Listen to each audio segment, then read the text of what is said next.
den Shop kommen. Und wie das funktioniert, was das alles bedeutet, wie man dieses UCP auch ein bisschen einordnen kann, das schauen wir uns heute gemeinsam an.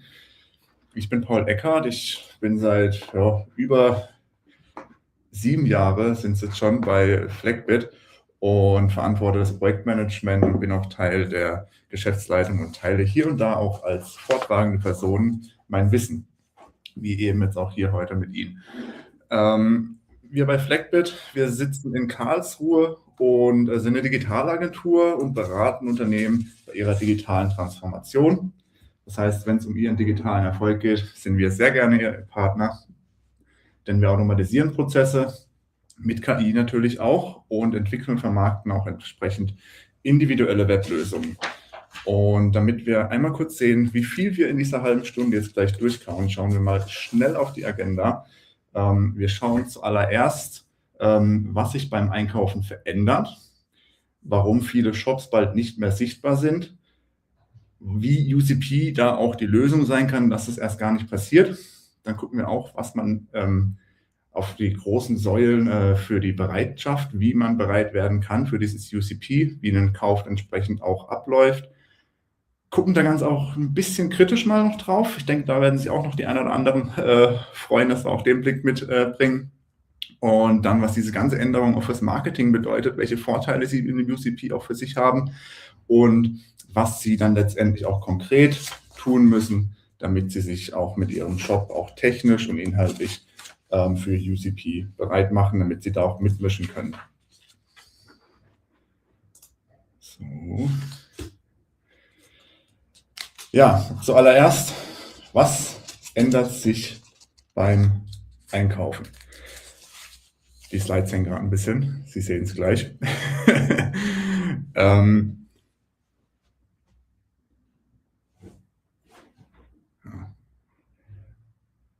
Stellen Sie sich vor, was Sie gleich sehen werden. Also man kann sich es ungefähr so vorstellen, ja? Die Kunden werden zukünftig in einem Chat sagen, was sie brauchen, und die KI übernimmt den Rest. Ja, so einfach ist es im Endeffekt dann am Ende des Tages für den Nutzer. Nur als Beispiel, wenn jemand sagt, hey, ich brauche Laufschuhe für einen Marathon, ich habe ein Budget von 150 €, dann würden solche Anfragen normalerweise im Online-Shop über Filterung funktionieren. Ne? Das heißt, der Interessent, der geht auf ihren Online-Shop, filtert dann nach einem Preisbudget, filtert nach der Sportart Laufen, Joggen, filtert dann vielleicht, wenn es es gibt, auch noch nach Laufdistanz, um dieses Marathon-Thema noch abzudecken, findet dann Produkte und entscheidet sich. Das wird zukünftig alles so ein KI-Agent übernehmen. Das heißt, die analysieren die Daten, die vergleichen die Daten, natürlich auch über verschiedene Online-Shops hinweg, und kaufen dann auch. Völlig automatisiert.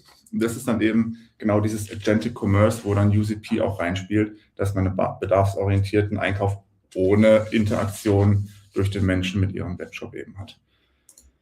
Und das Thema Sichtbarkeit kommt da schon, es ist ein großes Thema, vor allem wenn man halt eben die Sichtbarkeit in diesen KI-Systemen, in den KI-Chats betrachtet. Ja, also technisch, die Slides hängen gerade alle ein bisschen. Ich rede einfach weiter und das Bild wird dann für Sie bald erscheinen. Nur ich hoffe, Sie kommen da trotzdem noch gut genug mit. Genau, die Standards, es gibt keine Standards in diesen ganzen KI-Systemen, was die Daten angeht. Also, ich meine, Ihr Online-Shop, der wird intuitiv sein fürs menschliche Auge, fürs menschliche Verständnis, mag aber trotzdem nicht maschinenlesbar sein.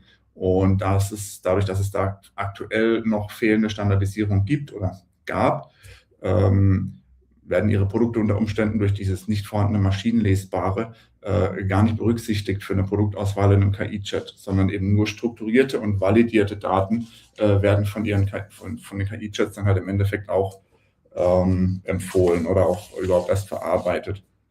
Und was da das große Problem ist dieses Many-to-Many, ne? Also heißt, wir haben unheimlich viele Shopsysteme, die, selbst wenn sie strukturierte Daten schon haben, trotzdem die auf immer unterschiedliche Art und Weise strukturiert haben. Und wir haben unheimlich viele KI-Assistenz- oder KI-Chat-Systeme, die auch irgendwie alles unterschiedlich machen. Alle wollen aber trotzdem mit allen reden. Dann kommen auch noch die Zahlprozesse dazu. Und genau hier ist dann natürlich dieses UCP eine Lösung. Ja, weil diese Komplexität ist halt irgendwann noch nicht mehr überblickbar. Wenn wir uns jetzt dieses UCP mal ein bisschen genauer anschauen als Lösung für dieses komplexe Wirrwarr an Kommunikation bezüglich Daten insbesondere, haben wir mit dem UCP eine offene und plattformübergreifenden Standard, der primär von Google und ein paar Partnern entwickelt wurde. Also bei den paar Partnern ist vor allem auch Shopify, Visa, Mastercard und auch Walmart zu nennen, aber noch diverse andere. Das sind so die größten, die da in der Presse auch immer noch mitschwingen. Und dieser Standard soll KI-Systeme, KI-Agenten, Shop-Systeme, Zahlprozesse verbinden ohne individuelle Schnittstellen zwischen den einzelnen Systemen, um das eben alles ein bisschen autarker zu gestalten. Und ich habe in der Recherche zu dem Webinar heute selbst auch eine neue Sache gelernt. Wir haben eine Weltsprache, also Esperanto. Die Weltsprache ist so aufgebaut mit dem Ziel, dass alle Menschen auf der Welt diese eine Sprache sprechen und sich verstehen können. Und ja, UCP ist das Esperanto für den E-Commerce. Und das zeigt halt auch die Schlagkraft, die dieses Thema jetzt gerade auch hat für die nächste Zukunft.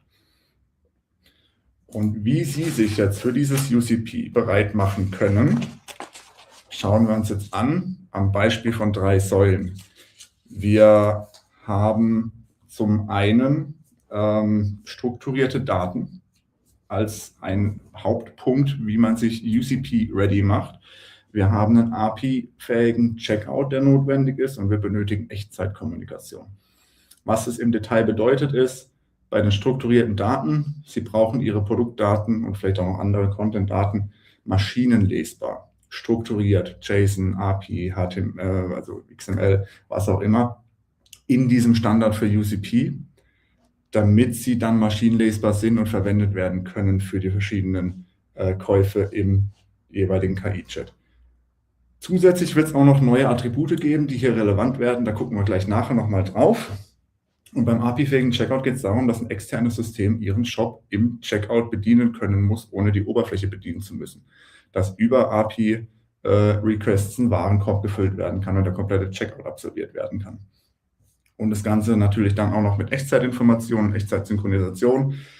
Nach meinem aktuellen Kenntnisstand sieht es so aus, dass dann der jeweilige KI-Chat direkt bevor dann die Bestellung nochmal tatsächlich ausgeführt wird, nochmal ihr Lagerbestand abgefragt wird und dann natürlich nur mit also mit aktuellsten und verlässlichen Daten dann dieser Checkout auch vollzogen werden kann. Ansonsten ist es unter Umständen ein KO-Kriterium, wenn wir hier veraltete Daten haben.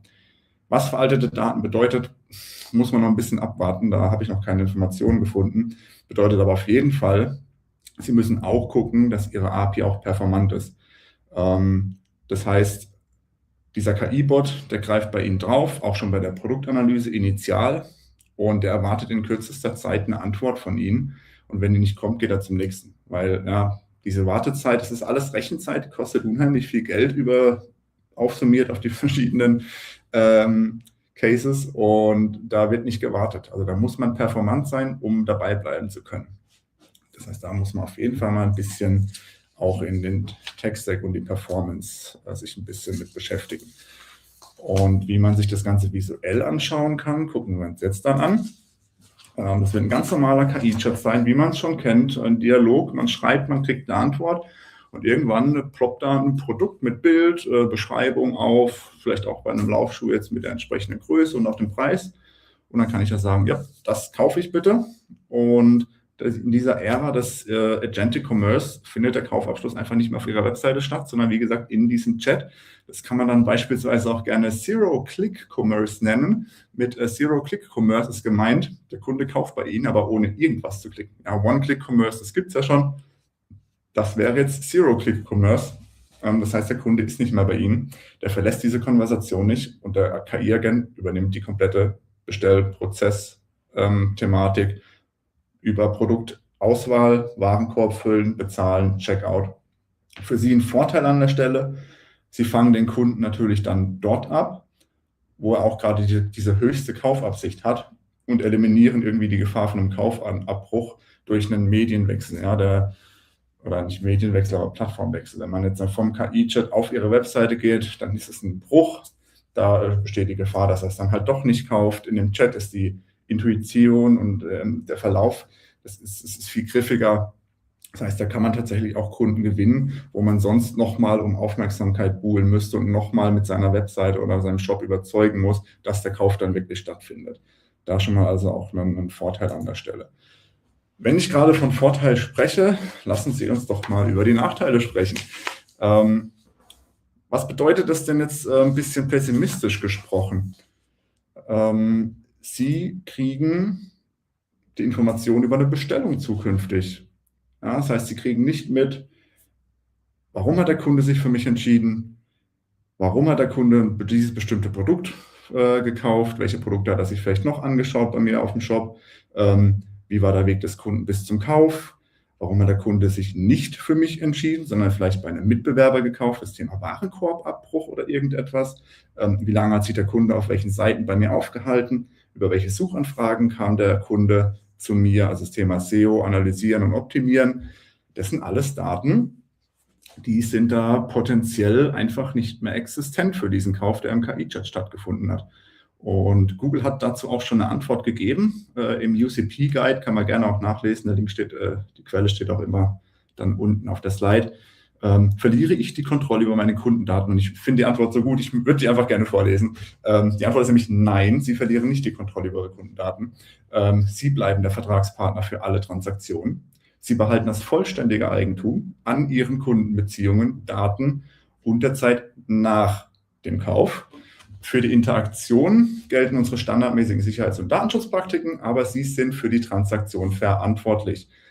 Das heißt, der KI-Assistent, der shoppt da schön fleißig und empfiehlt Produkte, aber Sie sind für die Transaktion verantwortlich. Das heißt, wenn Sie irgendwie falsche Daten oder nicht aktuelle Daten geliefert haben oder zum Beispiel Echtzeit-Synchronisation, Lagerbestand, die Bestellung ausgelöst wurde und Sie dann den Lagerbestand noch über Null mitgegeben haben, aber eigentlich der Lagerbestand schon aufgebraucht war und auch keine neue Ware mehr kommt, dann sind Sie dafür verantwortlich. Und auch das Thema mit der Zeit nach dem Kauf, darauf komme ich gleich nochmal zu sprechen. Das sind dann halt die Mechanismen, mit denen man bei UCP dann trotzdem noch mit dem Kunden arbeiten kann. Aber da geht schon einiges unter Umständen verloren an Informationen über einen Kauf oder über das Zustandekommen von so einem Kauf, der im KI-Chat passiert. Darüber muss man sich schon bewusst sein. Und wenn man da jetzt so ein bisschen Angst kriegt, und wer auch in dieser LinkedIn-Bubble zu dem UCP-Thema ist, so wie ich, hat auch schon diverse Meinungen gehört zu dem Thema Hilfe. Ja, der Online-Shopper, der Online-Shop-Betreiber, der wird jetzt hier gerade durch UCP zum Warenlieferant degradiert. Bisschen was ist da irgendwie dran. Ich möchte aber ein bisschen anderen Blick darauf bitte geben. Vor allem auch auf die Frage, was kann ich denn überhaupt dagegen tun? Ja, eine Option ist natürlich, bei dem ganzen Thema mit UCP einfach nicht mitzuspielen. Problem ist aber, was ist, wenn es die anderen tun? Ja, dann sind sie nicht dabei. Und da hilft es auch ein bisschen, sich zu überlegen, wie diese KI-Chats funktionieren. Das sind ja alles statistische Methoden, basieren ja alle auf Statistik, also Wahrscheinlichkeit, Häufigkeit. Und da lässt sich dann schon auch die Frage stellen, jetzt in fernerer Zukunft, wird so eine KI einen bestehenden Händler, mit dem sie schon viel gute Erfahrung gesammelt hat, bevorzugen für den nächsten Kauf mit einem Nutzer, oder würde sie irgendeinen neuen Händler nehmen, zu dem es noch keine Erfahrungswerte gibt? Und höchstwahrscheinlich würde dann diese KI den vertrauensvollen, bereits gute Erfahrungen Online-Shop nehmen und den dann auch zum Kauf empfehlen.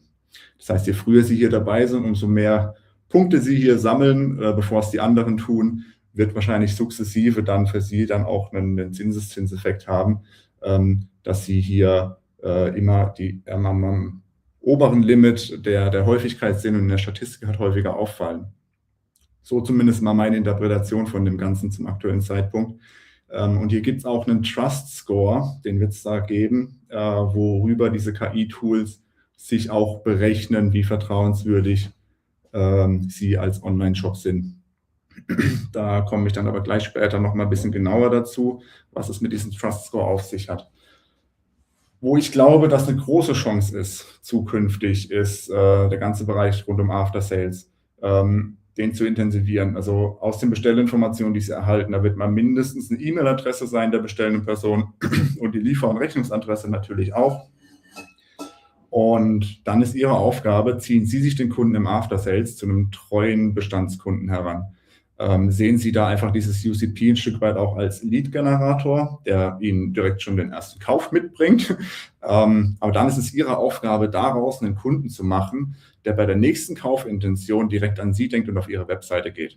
Sprich, nutzen Sie bitte Ihre bewährten Marketingmaßnahmen oder bauen Sie die auf, um den Kunden nach dem Kauf mit Kommunikation, Newsletter, Mailing, wie auch immer Sie das für sich gestalten möchten, bespielen und Ihre Kompetenz darstellen und sich präsent halten bei ihm im Kopf oder bei ihr im Kopf. Natürlich ist hier schon auch wichtig, das Ganze auch mit der individuellen Ansprache vorzunehmen und natürlich auch automatisiert, weil Sie individuell bei der Masse ohne Automation nicht bewältigen können, höchstwahrscheinlich. Und da kann man dann auch auf Tools zurückgreifen. Auch wir bei Fleckbit haben einen Content Creator gebaut, mit dem man da arbeiten kann. Aber da gibt es auch andere Tools. Es ist vor allem einfach wichtig, dass Sie sich überlegen, wie baue ich das gut auf, dass es individuell läuft, aber auch automatisch eben abläuft. Und ja, da kann man schon sagen, so dieses SEO, das war natürlich schon krass damals als Veränderung. Und das ist jetzt ein ähnlicher Brocken, der jetzt hier gerade auf uns zurollt, was die Veränderung einfach angeht. Und da kommt ja auch dieser Begriff Geo, der schon seit ein paar Monaten unterwegs ist natürlich auch hier etwas, was auch in dem Bereich UCP mit dazugehört. Wie mache ich mich sichtbar? Mit dem UCP natürlich auch. Ich bereite meine Daten entsprechend auf. Sie müssen dialogfähig sein, damit Sie zukünftig gelistet werden und Sie müssen maschinenlesbar sein. Die reine Suchmaschinenoptimierung wird Ihnen in KI-Chat nicht so viel bringen, wie jetzt das spezifische Geo. Aber da darf man trotzdem nicht vergessen, dass SEO nicht tot ist. Wir sind ja an der technologischen Speerspitze sozusagen. Seit 10 Tagen ist es draußen und Sie interessieren sich ja schon alle für. Es gibt noch ganz viele, die googeln noch oder nutzen noch simplere Kaufmöglichkeiten. Ich habe gehört, es gibt auch noch Versandkataloge. Also SEO ist nicht tot, aber Sie sollten sich auf jeden Fall auch mit dem Fokus mal beschäftigen. Damit wir auch ein bisschen einen Zeitplan mitkriegen heute hier. Die Zeit drängt schon durchaus. Also es ist ein ganz schön straffer Plan. Es wurde jetzt ja vor 10 Tagen bekannt gegeben, dass es existiert. Es ist jetzt offizielle Start von UCP sozusagen. Google Shopify rollen auch schon die ersten Integrationen aus. Man geht davon aus, dass Mitte des Jahres die ersten Direct-Offer-Anzeigen passieren. Das heißt, diese ersten Direktverkäufe im Chat werden für Konsumenten möglich. Und Ende des Jahres wird prognostiziert, dass KI-Agenten rund 40% der Retail-Kundeninteraktion autonom abwickeln. Da möchte ich ein bisschen entschärfen. Ich habe auch schon Zitate von dieser Studie gelesen in den letzten Tagen, wo darüber gesprochen wird, dass 40% der Einkäufe der Einzelhandels- oder Online-Shop-Transaktionen autonom ablaufen werden. Aber hier ist eigentlich in der Studie von Retail-Kundeninteraktionen die Rede und nicht nur von den reinen Transaktionen. Das heißt, hier zählt eigentlich auch mit rein Kundennachfrage, Kundenservice, Frage zur Bestellung, Lieferung, Retoure. Das ist alles eine Handel-Kundeninteraktion, von der 40% zukünftig autonom ablaufen wird bis Ende des Jahres. Ist trotzdem eine Wucht, es ist trotzdem fast die Hälfte, ist jetzt aber nicht 1:1 übertragbar auf die tatsächlichen Online-Shop-Transaktionen, auf die Bestellungen. Eine weitere Studie, die da auch ein bisschen mit reinzahlt, auch so fürs Jahr 2026 benannt, ist, dass ungefähr 25% Rückgang bis 2026 prognostiziert wird, auch wieder von Gartner, was den Rückgang des traditionellen Suchvolumens angeht. Das heißt, jeder Vierte wird im Jahr 2026, spätestens Ende dieses Jahres, wird jede 4. Person nicht mehr die traditionelle Suchmaschine verwenden, sondern den KI-Assistenten. Und auch dann sind wir schon an dem Punkt, seien Sie sichtbar dort. Stichwort Geo, Stichwort strukturierte Produktdaten. Auch wenn Sie jetzt noch nicht verkaufen wollen, im Chat direkt, sind die anderen Bereiche trotzdem schon relevant, was die Sichtbarkeit angeht. Und es hat ja auch Vorteile, dieses UCP, das darf man ja nicht außer Acht lassen. Sie haben zum einen natürlich mit UCP die Möglichkeit, ihre Angebote durch maschinenlesbare Gestalten, ihre Angebote, das Ganze auch skalierfähig zu gestalten. Ist ein bisschen vielleicht auch so ein nützlicher Druck, die eigenen Daten, Produktdaten oder Ähnliches zu erweitern und zu strukturieren, falls es noch nicht geschehen ist. Zumindest mal erweitern ist noch zu tun für die meisten von Ihnen. Und wenn das dann passiert ist, dann ist es nämlich zum einen skalierfähig und auch was die Datenlieferung ausgeht, zum anderen aber auch für den menschlichen Benutzer auf Ihrem Online-Shop ist es ja trotzdem was Interessantes. Das heißt, das sind teilweise Informationen, die einfach im Moment bei Ihnen noch nicht verschriftlicht, noch nicht strukturiert sind, die aber auch einem normalen Menschenkunden auf Ihrem Online-Shop durchaus helfen können. Und Sie können auch Ihre Produkte dort den Kunden anzeigen, wo die gerade mit der KI interagieren. Wie gesagt, das ist halt eben das, was zukünftig mit 25% für das aktuelle Jahr prognostiziert wird. Sie senken auch ein Stück weit die Streuverluste, weil sie nicht ihr Angebot vielfältig kommunizieren müssen, sondern sie stellen es einmal bereit und das kann dann vielfältig abgefragt werden. Das erhöht natürlich dann auch ein Stück weit eine Conversion Rate und eröffnet Ihnen dann auch die neuen Vertriebspotenziale. Und an der Stelle nochmal der Reminder, dieses UCP als Lead-Generator zu sehen, damit Sie da dann sich daraus neue Bestandskunden generieren können.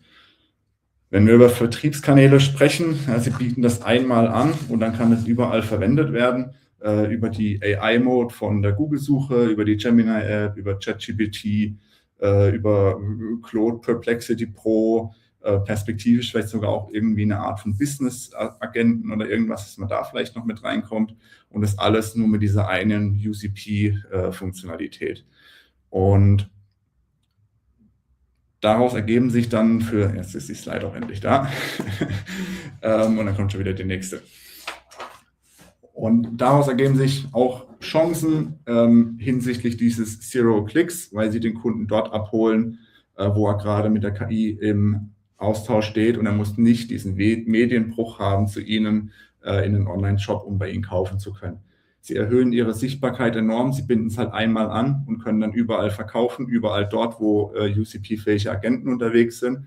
Die Direct Offer bietet Ihnen auch die Möglichkeit, über verschiedene Definitionen und Konfigurationen personalisierte Angebote oder auch Rabatte genau dann auszuspielen, wenn KI halt auch ein entsprechendes Kaufsignal erkennt. Shop-übergreifendes Cross-Selling ist auch ein ganz interessanter Aspekt. Ich habe noch nicht eindeutig herausgefunden in den letzten Tagen, wie das tatsächlich, ob es da nochmal Restriktionen gibt. Fakt ist, diese KI-Agenten werden über UCP die Möglichkeit haben, dem Kunden einen Warenkorb, der vielleicht aus mehreren Produkten besteht, anzubieten und ihn dort auch kaufen zu lassen, um dann aber hinten dran verschiedene Bestellungen bei verschiedenen Online-Shops dazu auszulösen. Wenn ich jetzt an mich selber denke und vielleicht ein spezifisches Gartenprojekt vorhabe, dann habe ich da unterschiedliche Fachhändler online, wo ich mich informiere, wo ich dann auch die Produkte gerne kaufen möchte. Und dann habe ich überall unheimlich hohe Versandkosten, weil es dann auch noch große Produkte sind, die mit Spedition beliefert werden.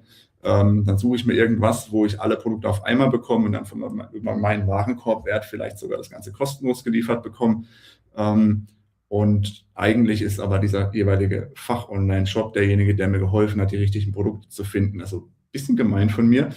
Nichtsdestotrotz könnte zukünftig natürlich genau das wieder eine Chance sein, weil wenn Sie jetzt so ein Fach-Online-Händler sind, der dieses ganze Fachwissen hat und einen gewissen Trust-Score vielleicht auch genießt, kriegen Sie den Teil der Bestellung ab, der dann eben auch bei Ihnen passt. Und das kann dann auch eine Chance für Sie sein, bei Warenkörben mitzuspielen, die sonst auf irgendeinen großen Player gehen, der alles auf einmal anbietet. Und natürlich ist KI ein Stück weit auch ein Verkaufsberater, der Ihnen auch die Arbeit, dem Kunden zu beraten, ein bisschen abnimmt, mit der Gefahr, dass es zum Mitbewerber abwandert. Aber die Beratung wird natürlich dort auch ausgelagert und übernommen. Was diesen Trust Score angeht, da werden so Kriterien drin sein wie Liefergeschwindigkeit, Retourenquote oder auch Reaktionsgeschwindigkeit im Kundenservice. Ich weiß noch nicht genau, wie sie es machen. Das sind auch so Begriffe wie Blockchain die Rede, also alles dezentral abgesichert, fälschungssicher. Ist aber alles noch nicht hundertprozentig für mich zumindest klar. Aber aber den soll es geben und der soll dann auch ein starkes Kriterium darüber sein, ob die KI meine Produkte dem Kunden anbietet oder nicht, ob ich vertrauenswürdig bin für die KI oder nicht. Es wird auch ein Policy-Dokument geben oder Policy-Datei im Endeffekt, wo man auch als Händler bestimmte Dinge definieren kann, wie Versandkosten, Mindestbestellwert oder Ähnliches, dass man sie auch noch ein bisschen eine leichte Kontrolle über seine Marge hat.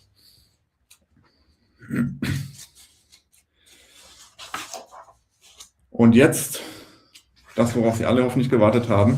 Was muss ich denn tun, damit mein Job das alles kann? Und da gucken wir mal zusammen drauf. Am Beispiel Shopify und Shopware, weil wir da auch einfach selbst viele Kunden in dem Bereich haben. Shopify ist einer der Player gewesen, die bei der Entwicklung von UCP mitgespielt haben. Das heißt, Shopify unterstützt es nativ. Da muss man theoretisch nichts dafür tun, außer vielleicht die Daten anzureichern und entsprechende Konfigurationen vorzunehmen. Und dann können Sie in Google AI Mode und in der Gemini App eigenständig verkaufen, ohne nochmal irgendwas implementieren zu müssen, technologisch. Was die Integration angeht, läuft es meines Wissens nach über das Google Merchant Center, wo es dann eben aber auch schon eine native Synchronisation gibt. Bei Shopware ist im Moment zumindest mal noch Handlungsbedarf oder etwas zu tun, damit es passiert. Shopware ist aber auch Teil von der sogenannten Agentic Commerce Alliance. Die sind da auch mit dabei, die entwickeln sogar noch auf das UCP on top nochmal einen weiteren Bereich, AXP, wen es interessiert, kann da gerne mal googeln. Gibt es auch einen langen Fachbeitrag von einem der Shopware-Gründer zu dem Thema. Es ist auch, glaube ich, gestern oder vorgestern veröffentlicht worden.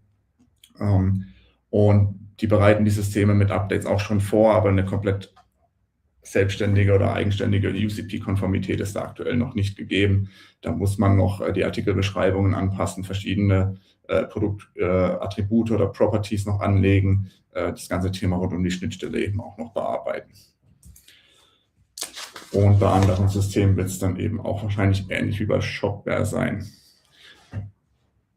Es gibt die Möglichkeit, dieses UCP auch per Konfiguration aufzubauen, nämlich für Google AI Commerce. Und zwar für Google AI Commerce ausschließlich in dem Google-Ökosystem. Spreche ich gleich nochmal was dazu. Wenn Sie das jetzt wirklich interessiert und Sie da morgen loslegen wollen, Sie brauchen das Google Merchant Center. Wenn Sie da drin sind, müssen Sie einen entsprechenden Feed anlegen, damit das Google Merchant Center die Produkte bekommt. Sie müssen Ihre Versandregeln, Retoureninformationen, alles eintragen, konfigurieren. Sie müssen Ihr Händlerprofil veröffentlichen, auch nochmal validieren. Und dann können Sie sich in eine Warteliste eintragen lassen, die Google aktuell hat, bevor Sie dann da in diese Google AI Commerce Funktionalität reinkommen. Im nächsten Schritt müssen Sie dann die Checkout-Integration vornehmen. Da gibt es zwei Möglichkeiten. Es gibt einmal die Möglichkeit, eine native Integration vorzunehmen oder eine eingebettete Integration. Das zeige ich auf der nächsten Slide. Und dann müssen Sie sich noch überlegen, wie Sie die Bestellungen entgegennehmen. Standard wäre, alles, was bei Ihnen ankommt über einen KI-Chat, ist ein Gastkauf. Und die Alternative, die da ein bisschen Aufwand bedeutet, ist, Sie machen da eine Kontoverknüpfung und haben dann die Möglichkeit, einen Abgleich stattfinden zu lassen, dass Sie dann eine Bestellung, die auf einer E-Mail-Adresse basiert, die bei Ihnen aber auch als Customer-Account hinterlegt ist, dass das dann direkt auch zugeordnet wird und dann eben eine Bestandskundenbestellung in dem jeweiligen Customer-Account ist. Zum Thema native Integration und eingebettete Integration. Bei der nativen Integration geht es geht in den beiden Bereichen um den Checkout. Der native Checkout von diesem UCP ist wirklich ein komplett im Chat-Dialog eingebetteter Checkout. Der ist entsprechend standardisiert. Der fragt die Felder ab, die halt definiert sind als Standard. Und that's it. Dafür kann man es natürlich auch direkt nutzen, ohne großen Aufwand. Man muss halt die Schnittstellen entsprechend verknüpfen, aber dann hat man diese native Integration direkt mit dabei. Die eingebettete Integration bietet Ihnen die Möglichkeit, dass Sie teilweise mitbestimmen können, welche Inhalte dort drin sind in dem Checkout. Also wenn Sie irgendwelche Felder haben, die zusätzlich noch abgefragt werden sollen, wie viel Sie hier gestalten können, weiß ich noch nicht. Klang so ein bisschen nach iFrame-Style, dass Sie eine Ansicht konfigurieren können, die dann anstatt des eigentlichen nativen Checkouts eingebettet wird in die Ansicht von dem Chat. wo dann aber halt Ihr Inhalt, den Sie als Checkout definiert haben, angezeigt wird, und dann wird eben Ihr eingebetteter Checkout verwendet, sobald ein Produkt von Ihnen, von Ihrem Online-Shop in diesem Chat auch angeboten wird zum Kauf. Und jetzt tauchen wir noch kurz ab, was da wirklich technisch auch notwendig ist. Sie brauchen Attribute, vielleicht auch noch mehr, als Sie schon haben. Insbesondere wird immer mal wieder von 2 oder von 3, 4 neuen Attributen gesprochen. Das eine Attribut, das ich immer mal wieder gehört habe, jetzt ist eine AI-Description, also eine Produktbeschreibung, die speziell auf AI optimiert ist. Dann auch Attribute wie Compatible with oder Usage Instruction oder auch, fehlt mir jetzt gerade der englische Begriff, aber wo es einsetzbar ist. Also bei Compatible with muss man eben eintragen, mit was dieses Produkt kompatibel ist, und bei Usage Instruction trägt man ein, wie dieses Produkt benutzt werden kann, und beim Einsatzgebiet kann man eben mitteilen, für welche Einsatzzwecke dieses Produkt genutzt werden kann. Und es wurde einmal ganz treffend beschrieben, diese ganzen KI-Chats, die wissen ja schon, was ihre Produkte sind, und wenn sie die strukturierten Daten anbieten, werden die das noch viel besser wissen. Aber denen fehlt häufig trotzdem noch eine Transferleistung, dieses Produkt, wie es beschaffen ist, in die Anwendung zu bringen zu dem User-Problem, was in dem Chat gerade dargestellt wird. Und solche Attribute helfen dann natürlich enorm, diese Transferleistung zielgerichtet, wie Sie sie haben wollen, mit den Daten an die KI auch weiterzugeben. Insbesondere, wenn Sie mit dem Google Merchant Center erstmal arbeiten wollen, haben Sie die Möglichkeit oder ist empfohlen, Ihre eigenen Produktkategorien im Merchant Center auch den Google-Produktkategorien zuzuordnen. Auch bei Shopify kann man das schon direkt am Produkt im Admin von Shopify beispielsweise machen. Und Sie sollten sich auch überlegen, ob Sie Produktreviews in den Produktfeed mit aufnehmen, weil auch das wieder Vertrauen vermittelt hinsichtlich Trust Score und Ähnlichem. Zusammenfassend kann man so sagen, Daten und das Ganze bitte auch noch strukturiert.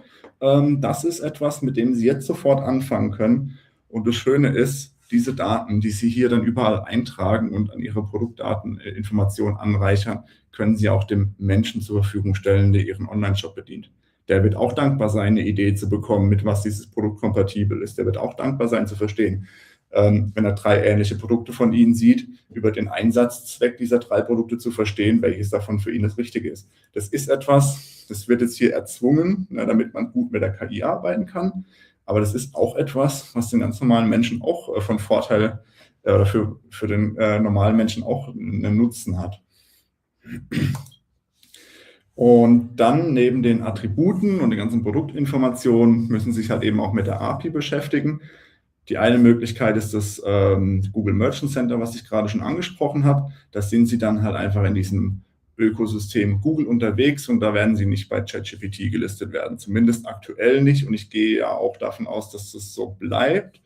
Wenn Sie also auch mit ChatGPT und anderen arbeiten möchten oder Ihre Produkte dort platziert haben möchten oder auch die Kauffähigkeit dort bereitstellen möchten, müssen Sie halt über die dedizierten APIs gehen, die Sie dann für sich entweder implementieren oder warten, bis Ihr Shop-Anbieter das vielleicht auch in den Standard des Shop-Produktes mit aufnimmt. Aber da brauchen Sie halt auf jeden Fall diese allgemeingültigen APIs, die dann einfach für alle verschiedenen KI-Systeme zum Crawlen, zum Abfragen zur Verfügung steht. Also einmal eine API für einen Produktdaten-Feed oder irgendwas in die Richtung, eine API für den Checkout, auch für die ganzen Zahlprozesse. Und das muss man dann aktuell bei vielen eben noch implementieren. Wenn Sie sich hier tiefer mit beschäftigen werden in Zukunft, kommen Sie vielleicht neben UCP auch noch auf Begrifflichkeiten wie ACP oder AP2. Da möchte ich Ihnen einfach noch kurz eine kleine Metapher mitgeben, damit Sie das für sich einordnen können für die Zukunft. Also dieses UCP, über das wir hier auch die ganze Zeit sprechen, ist ein Stück weit der Katalogstandard. Wie eine Speisekarte, ja, die der Katalog lesen kann. Die Speisekarte ist immer gleich. Ich habe links meine Nummer von der Speise, ich habe dann die Bezeichnung, ich habe unten drunter eine kleine Erklärung, rechts habe ich den Preis. Das ist ein Standard, wie ich diesen Katalog einfach füttere. Dann gibt es eben auch noch einen Aktionsstandard, Das ist dann die Art und Weise, wie der Kellner die Bestellung vom Bot aufnimmt. Bedeutet beispielsweise die ganze Checkout-Thematik. Und dann noch AP2, das ist dann der Standard für die ganzen Payments, wo man dann auch entsprechend die ganzen technischen Anbindungen für die Zahlungsanbieter und Co. drüber abwickelt. Dass Sie das einfach mal gehört haben, da wollte ich jetzt aber nicht auch noch näher drauf eingehen, weil ich sprenge sonst die Zeit hier komplett so viel, wie ich hier erzähle. Meine Empfehlung an der Stelle für die API-Implementierung ist, wie gesagt, das Thema rund um strukturierte Daten. Dann machen Sie sich Gedanken über die Schnittstelle, wie Sie das hinbekommen, und modernisieren Sie halt auch Ihre Zahlungsanbieter oder Zahlungen. Da können Sie zum Beispiel auch Ihren Zahlungsanbieter mal anfragen, wie es seine Roadmap ist für dieses ganze Thema rund um Agents Payment oder was es da noch so alles für Begrifflichkeiten gibt. Die 4 sehen Sie jetzt hier auch gerade unten, die 4 verschiedenen gängigen Begrifflichkeiten, damit Sie da einfach auch schon informiert sind, ob Sie aufs richtige Pferd mit Ihrem Zahlungsanbieter gesetzt haben. Bei der Schnittstelle hilft unheimlich viel das Thema Headless Shop. Damit werben ja auch diverse Anbieter. Und mit diesem Headless haben Sie auf jeden Fall schon mal einen Grundstock von API-Handling, also dass Sie den Shop über die API bedienen können, was dann ja auch für den Warenkorb etc. für die KI auch wichtig ist. Das Geo habe ich gerade eben schon mal erwähnt. Das wäre dann halt auch noch der dritte Pfeiler bei der Thematik, was Sie alles tun müssen oder sollten. Bei Geo geht es auch viel um die inhaltliche Thematik. Also verwenden Sie halt natürliche Sprache bei Ihren Inhalten, stellen Sie halt eine leichte Verständlichkeit sicher, nutzen Sie kontextuelle Verlinkungen. Da möchte ich aber nicht näher drauf eingehen. Da hat nämlich mein Kollege Christoph Bauer letztes Jahr schon mal ein Webinar gehalten zu dem Thema Sichtbarkeit in LLMs und GPTs. Gucken Sie einfach auf unseren YouTube-Kanal oder auch jetzt speziell auf dieses eine Webinar. Dann können Sie sich da nochmal ein paar mehr Insights holen. Und dann gibt es jetzt noch einen kleinen Ausblick, eine Idee, wie Sie jetzt loslegen können. Machen Sie sich erstmal Gedanken, wie ready Sie im Status Quo schon sind. Wir helfen da natürlich auch sehr gerne. Wir analysieren Ihren Shop, Ihre Dateninfrastruktur und erstellen Ihnen dann einen Maßnahmenkatalog, mit dem man sich dann eben UCP-ready machen kann. Meistens ist das Thema Datenoptimierung, Datenanreicherung etwas und dann auch die technische Implementierung für diesen Product Feed oder die verschiedenen APIs. Und neben einer technischen Implementierung hat man auch sollte man sich die Frage stellen, ob und wie man das Ganze strategisch anstellen möchte. Wie möchte ich Agentic Commerce für mich strategisch besetzen? Auch da bieten sich Strategieworkshops oder ähnliche Formate an zum Thema Agentic Commerce. Das heißt, wir könnten da mit Ihnen eine entsprechende Strategie entwickeln, wie Sie auch neue Möglichkeiten von diesem UCP für sich auch optimal für Wachstum beispielsweise nutzen können. Wir können Ihr Team entsprechend schulen, Serviceprozesse aufsetzen, das Ganze dann auch KI-basiert automatisieren. Dann dieses Thema mit UCP als Lead-Generator, sich seine Bestandskunden heranzuziehen. Wie schaffen Sie das, trotz dieses KI-gestützten Kaufprozesses die Beziehung zum Endkunden zu behalten oder zu gewinnen? Und wie bauen Sie dann eben auch eine Kundenbindung und Wiederkäufe eben auch entsprechend auf? Und dann das Ganze noch mit einem Steuerungsmodell, dass Sie auch dann perspektivisch, wiederkehrend, iterativ Ihre Maßnahmen bewerten können und nochmal neue Maßnahmen im Nachgang on top sich Gedanken machen können, wie Sie dann da voranschreiten, Step by Step. Es war viel. Wir sind am Ende angelangt. Ich bin bereit für Fragen und hoffe, dass ich in meinem Durchpflügen durch dieses doch schon sehr große Thema Ihnen auch viel mitgeben konnte in der knappen Zeit.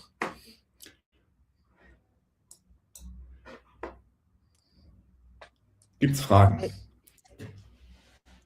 Sorgen, Ängste, Hoffnung? Also Paul, bis jetzt sehe ich nicht eine Frage, sondern eher eine Anmerkung. Vielleicht kannst du was dazu sagen. Und zwar, das kam, als du über diese Zeitachse gesprochen hast. Und da hat jemand, also... Ja, so schnell, also da geht es wahrscheinlich um diese mit dem Gartner, mit der Prognose. Ne? Also da ist es zum einen, ich kann noch mal kurz, ne, man muss es halt relativieren. Also diese 2 Prognosen zu Gartner, das habe ich auch extra explizit gesagt, da geht es nicht ausschließlich oder explizit um die Käufe im KI-Chat, die zu 40 oder 25% bis Ende des Jahres passieren. Das wird nicht alles bis Ende dieses Jahres passieren. Also mit dem ganzen Stress, der da draußen gerade zu dem UCP passiert, muss man da schon die Kirche im Dorf lassen. Da stimme ich Ihnen zu. Aber ich glaube doch schon auch, dass es ab Mitte des Jahres schon die ersten Player geben wird. Und ich meine, Shopify ist ab jetzt ready. Ja, wir brauchen noch die Direct Offers, die werden, ich weiß nicht, was da gerade Phase ist, ob die noch implementiert werden müssen oder irgendwas. Aber Mitte des Jahres, glaube ich, passiert das schon, dass man die ersten Direct Offers findet. Wie schnell sich das, wie stark sich das etabliert. Ich meine, wir haben immer noch den Faktor Mensch, der natürlich auch entscheiden muss, über den KI-Chat eine Bestellung auszulösen, insbesondere in Deutschland, wo man dann doch eher kritisch ist und alles 3-4 Mal überprüft, ob alles richtig eingetragen ist. Ist vielleicht die Hemmschwelle doch viel größer als erwartet. Aber also rein von der Implementierung, das ist schon dieses Jahr, grundsätzlich wäre das schon möglich. Insbesondere, wenn man auf Systemen ist, die jetzt schon von ihrer Technik her bereit sind. Ne? Wie zum Beispiel Shopify oder ich denke auch Shopware wird da auch schnell nachziehen, vermutlich.